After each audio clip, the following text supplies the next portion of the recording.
let's talk about the bigger picture of what we are actually doing in food and body therapy for healing relationship to food and body, including eating disorder recovery.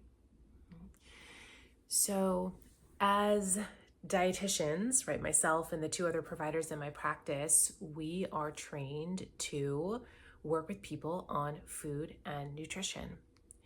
And yet, that is such that is a small piece of the pie, actually, when we are looking at healing relationship to food and body.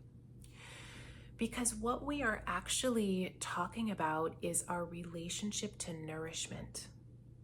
Right? So when a person has an eating disorder or any form of disordered eating, there's the overt expression of having some imbalance in taking in the physical nourishment of food.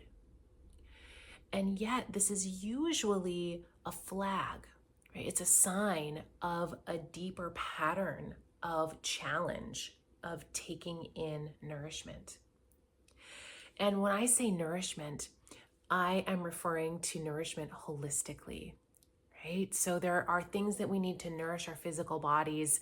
Yes, enough food and nourishing food, enough water, enough rest, movement that feels good, ways of de-stressing. But then what we also need, and more importantly actually, is emotional nourishment and relational nourishment.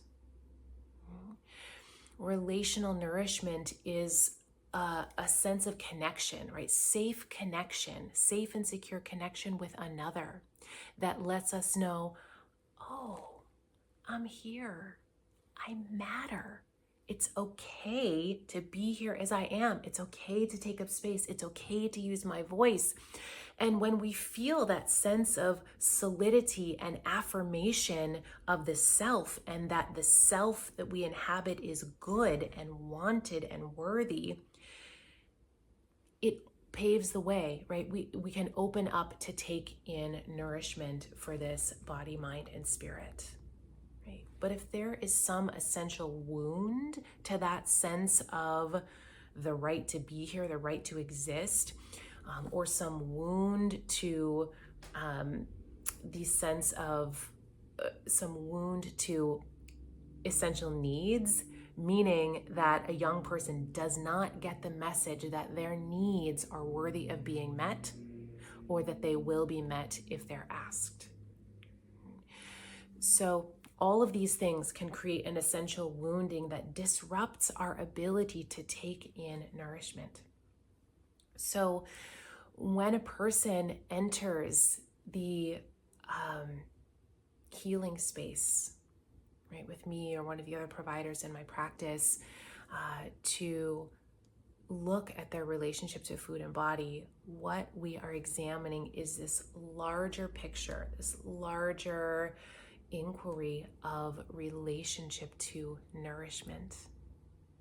And that's one reason why we believe so strongly that the relationship between client and therapist is so important, because that sense of that relationship becomes a really important part of the healing.